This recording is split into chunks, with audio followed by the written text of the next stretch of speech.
Welcome to the Working Women's Channel. My name is Clara Capano, and we're going to share the real secrets to success. Come on in.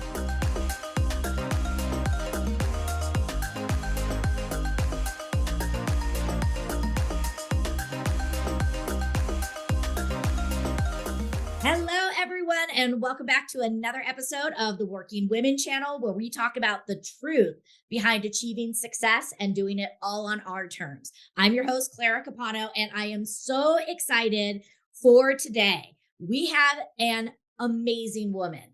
I met this guest a few months ago when I was speaking in Chicago, and talk about a powerhouse. Not only does she have one job, but she has multiple different career paths. And we are just going to be able to learn so much from Miss Brandi Hampton. So, Brandi, thank you so much for being here today with us. Thank you for having me. It's a pleasure. Yes. And I am so excited. But before we dive in, just, tell us a little bit about you and, what you do. Yeah, so I am in Chicago. I am a real estate professional in Chicago, but I am also licensed in Florida. I also I'm a co-owner of a franchise called Card My Yard, where we do yard signs and spread joy to everyone. And then I've been a full-time marketing manager for tech companies. And most recently, I have also purchased another franchise called Dry Bar. Oh my God. I'm exhausted just listening to all of that. And you also still have a family on top of it that are the I chief have a yes, executive officer. most importantly, I am the COO, CEO, CFO of the Exactly. Hampton family. Mhm. Exactly. Yes. So, well, you have clearly achieved so much, and you're still very young. I know you just celebrated, I believe, your 40th birthday, Yes. right when we were meeting with each other. But I know that where you are today was not always a smooth journey, and I know that there have probably been many times where you probably wondered, do I even want to continue? So I would love for you to share, was there a specific moment where maybe you really had that challenging time of getting up and keep going, and what did that look like for you, and what were some of the things that you did to help you through? Yeah. So May 29th of 2022, last year, my husband and I lost our 3-year-old daughter. Put her to bed and checked on her 2 hours later, and she was not responsive. That was a pivotal moment in my life, our family's life, Mhm. our extended family's life, and it knocked the wind out of me because I always thought there's more time, more time, more time, and Mhm. time is clearly not promised. And so I am someone that, especially as a real estate professional, that okay, on Christmas, you have to see this property. Okay, I'm going to show it to you. Give mommy a couple minutes. I'm going to go do it. And clearly that's not the way that I should have been operating. I needed to create a better balance Mhm. for family and not always pushing them to the side periodically. Mhm. But what that has taught me was that you have to learn to say no Mhm. and be okay with it. Mhm. And if people are meant to work with you, they're going to work with you. Mhm. And so we just celebrated 1 year. Well, not celebrated, but memorialized 1 year yesterday on May 29th. And it was tough. I had to give thanks to so many people for just their support because this is survivorship that I'm going through. I feel like I am now a field marketing manager for survivorship Mhm. across the globe. That's what I Yeah. feel like because every day it is a working day of how do I move forward? How do I survive? How can I survive for my other daughter that is here that was just 1 year younger than my daughter Royal that passed away. Yeah. And so with real estate, luckily, it was things were just being set up for me, I think, where I had a team. I started putting a team in place and that team stepped in and was just like, Brandi, I got it. I have the clients. Just send me the emails, copy me, and I will take it from there. Mhm. My business was still thriving. my other business with my partner at Carmen was still thriving. And I finally took much needed time to be with my husband and my daughter, Nova, as we tried to figure out how to navigate what was now life for us. Wow. And Brandi, thank you for being so honest. I mean, this is a big one. We can talk about, divorces and the loss of jobs, but the loss of a child. And even though I know not everybody, viewing this might have children, I think we can all understand. And I know for myself, I couldn't even imagine, going into that room and that moment. And like you said, it taught you, to take the time because time is not promised to us. But how did you keep getting up? I mean, again, you have your other daughter, Nova, and you have responsibilities. But man, I don't even think I'd want to get out of bed for months. How did you do that? I mean, you talk about survivorship. Yeah, absolutely. Yeah. I really don't think I have any other question or answer to that question except Nova.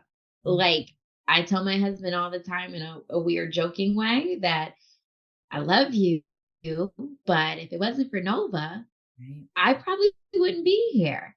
I Mhm. really do feel like she was given to me for this time. I do believe in things happening for a reason. And Nova was an accident per se. She was not planned in any way, shape, or form. And it just so happened I was 3 months postpartum, post baby, post royal. And I just happened to like, why are my clothes fitting tight? And all of a sudden I'm like, okay, I'm pregnant. Okay. And literally 1 year prior at their last birthday party together, I posted a post about Nova and said, to the baby I didn't think I wanted or needed. Wow.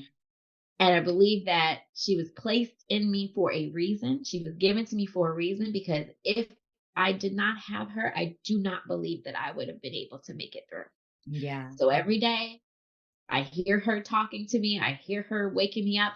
And I'm like, Royal, I love you. Mommy's going to see you soon. I Mhm. got to be here for my other one. I Yeah. got to be here for your sister. Ah, wow. So I want to talk a little bit because you mentioned, the idea that you had your team in place. And that again gave you a lot of support, but not everybody has a team in place. And, even when you have a team, the clients often still want you. Mhm. So, what would be some advice? Because it doesn't have to be, the passing of a loved one. It could just be you need to be on vacation or you need to be at a doctor appointment or wherever it is. What are some things that you can, say to some of the women that are watching this? How do you put those boundaries in place to let your clients know I'm not available for you right now? And you know what? You're going to be okay because it's Mhm. hard. It is hard, especially if you're a person that's very hard to let go of things like me. Like I still was looking through my phone, even while trying to deal with that Mhm. new change in my life. But I think this business especially is relationship, right? And I built a strong relationship with each one where I think my clients do generally think that we are friends, we're cool, they can call me up and say Merry Christmas, Happy Mother's Day, and I love it. And so I think that they have so much trust in me that I've been able to set the stage of even prior to my team, hey, I have a team of agents even before I had a team. You fake it till you make it, right? Mhm. So just telling people like, oh, I have a team of agents. If I can't make it to a showing, but we know you have to see that property, I will have someone that I trust be there for you and take you on those showings. I will still handle the important parts of your contract and the negotiations, but someone else can be there for you for that showing. But I'm going to, we have you covered, Mhm. period. And so that was understood. And I sent out a mass email to my clients, just letting them know, especially for this situation, and copied the two agents that were going to kind of take on everything for me. After everything happened, not even what I took 4 months of not working, and I ended up getting three more agents to join the team. They were Mhm. just so floored and in awe of just the fact that I just wasn't giving up and I'm going to continue to keep moving forward. I'm a giver, and I think that that correlates with people trying to give back to me. And it's hard for me to accept it sometimes. I'm that person like, oh no, it's okay. Mhm. But they're very much each and every person on my team is to me is resembles how I am as a person. And I love them for it. Ah, that's beautiful. And I think you hit on something really important that I'm hoping our listeners and our viewers heard. It's the idea of quality communication and setting the expectations Yes. ahead of time. Yes. You have to do that. And what I have found is the right people start coming to us, and the Yes. wrong ones find their own people to follow. And it's so much easier because, again, you never know the hiccups that are going to happen, and you need to prepare for them ahead of time. So I Yes. think, doing those. I want to talk about your weeks because, again, you mentioned when we first started, again, you basically are involved in running, I think, 4 companies and also the home front. That's a lot of moving parts. So, I love talking about time. I love talking about scheduling, but I would love to hear what are some of your, key secret ingredients to keeping all this together and making sure things don't fall through the cracks.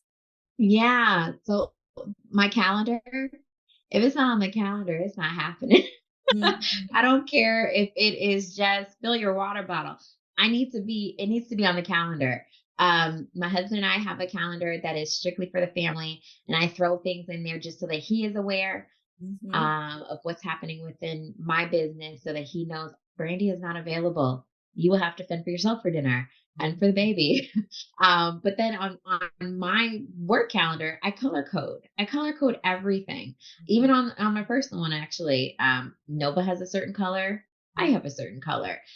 So those things are color coded. I try to time block. It's not for me because with having so many different Mhm. businesses and things that I'm responsible for, I can't always promise that from 9 to 11, I can just focus on emails for real estate because there might be a work meeting that I need to attend to, or a sign that needs to be emergently set Mhm. up.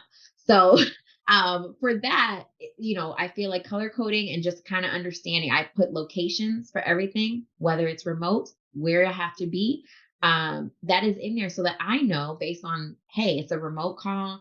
I know I don't have any responsibilities to that call. I can go and take care of this at the same time while listening to the call.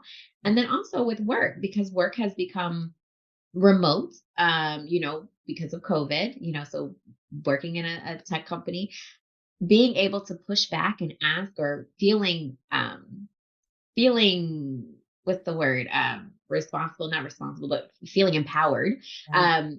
to push back when I get a meeting request and I say, what is my purpose for the meeting? Yep. What are the expectations that we're hoping to get out of it, and is there anything you need from me prior, Mhm. so that I'm not surprised or put on the spot that they're expecting something from me and I decided that I can drive while listening to the call, but they needed me to read off a report or something like that. Mhm. Being prepared, Yeah. and it sometimes it takes a little bit extra. So while you're sipping on your glass of wine at home, watching your favorite show, you can pull together the things you need, or you can start asking the questions back. So, but you're still being able to be around your family while doing the little things, the prep work that doesn't require so much attention. I love that so much of really being proactive and really getting clear because that's also going to allow you to use your time more efficiently. Because I think we've all experienced those meetings that are an hour long that really could be 15 minutes long. And again, Or being able to be like, what is the purpose? What are we going to be going over? What is my role? And I think that's something that you have been able to do very beautifully is in each of your areas, compartmentalizing it to say, what is again my role? And delegating out the things that are not immediately that you need to be in charge of. yeah, And the other thing I love is, I am a huge proponent on creating the path that works for you. And I think your comment about time blocking is perfect because I can talk about time blocking, but you called it out. You're like, it doesn't work for me. here is what does work for me. And I think that is exactly what I'm talking about is you've got to find what works for you. You're still doing the planning, you're still putting the schedule together, but you're doing it in a way that works for you, your businesses, and your family. So I really commend you. And I think that's something that I think is such a huge takeaway. You have to do it for what works for you. Or you're gonna go crazy. Crazy. Exactly. You're gonna go crazy trying to, well, Clara said I could time block. And I'm like, no, no, no, no, no, no. Like when I met you and I'm listening to the things, I know what's already working for me. So I Mhm, took what you were saying. I'm still doing my affirmation, but mhm. they just might not get done in the beginning of the day. They might get done at the evening. And that's fine because I can write myself to sleep if that's the case. Mhm. And Exactly. it's working for me because Mhm. you know what? That's the last thing I'm thinking about before I go to bed because I just wrote it 25 times. So now Exactly. it might actually be double time working for Exactly. me. And that I love that. And I'm so that's just that's my biggest nugget is, is really looking at that and just remembering we have to do it on our terms. Mhm. So, right now you are on the cusp of so many amazing things. And, we're going into, the summer months here. And when you're looking ahead, I know that, there is no stopping you. And I don't even know if having four companies is where you're going to finish. So tell us a little bit about what's next for Brandy. What's next for me is to just continue to build my businesses. I do want to get more involved in more entrepreneurial things. But, I'm never closing the door right now. If it's not broke, I'm not going to fix it. So if I can continue to have a salary job, I'll do it. If not, I will continue to move forward with the entrepreneurial things. My team is growing, they're flourishing. I hope to get more agents and just hit it out the park every year. My Card My Yard business is flourishing. That is www.cardmyyard.com. We can put this card find out for you, skip the card and stake the yard. I And love it. then dry And bar is what a coming fun soon. thing, to just kind of put, and like you said, it doesn't just have to be for the celebratory things like a graduation or a baby. It could even just be, something fun to put in the yard just to Yeah, bring somebody joy for their day. So I love that different absolutely. concept. Yeah. Absolutely. That's a great concept. And we're nationwide. So feel free to go on there and take a look. And then the dry bar is coming and I have 3 shops that will be coming to the Wheaton, Illinois area, Oak Park and Oak Brook. Oh my God, you are amazing. And we are going to put all of the links to all of those ways that people can connect with you, whether it's working with you real estate wise or wanting to find out about your other ones. So now that, you are, kind of reflecting, you're, entering a new decade of your life, you've gained some wisdom. And when you think about success today, it could be different than what success looked like when you were in your 20s. So, how do you define success for yourself today? Success today for me is just, was I happy with myself? Did I stay true to myself and the things that I need for me? Taking care of me first before accepting anybody else's. I'm not trying to mess up anyone's day. I just need to make sure that I am okay. There's a lot that I have to deal with. People don't know that you're dealing with it, and I don't want the pity. I don't want the sadness. But if I can continue to smile every day for other people, for myself, for my baby, Royal's grace is what I stand to live with and for and through. She is living through me, and that smile is her pushing me forward to smile. And that is success for me every day. Brandy, you are truly a light. And like I said, when I met you, I knew immediately I had to get you on the show because I think that your grace, your wisdom, everything that you have to offer is so valuable. And it's just been an honor, having you here. So I thank you. And for all of you watching, we covered so many impactful and powerful topics. We talked about the idea that time is precious and we don't always have time. We talked about the idea of, quality communication, setting expectations, and again, making time for yourself and finding the path that works for you. So, Brandy, thank you so much. I appreciate you. I know that your star is going to continue to rise, and what a role model you are going to be, not only for your beautiful daughter, Nova, but for all the future generations of women that are coming up. So thank you for being a guest. Thank you, Clara, for having me. And thank you all again. Please make sure that you like and you share this episode. So many powerful tips that we want to, be able to pass on to all those other women that we are working with, not just today's women, but the future generations. So take a moment. It only takes 30 seconds. Give us a 5-star review, put a comment and a like in there, share it with others. And don't forget to keep watching the Working Women's channel, where we talk about the path to creating success all on your terms.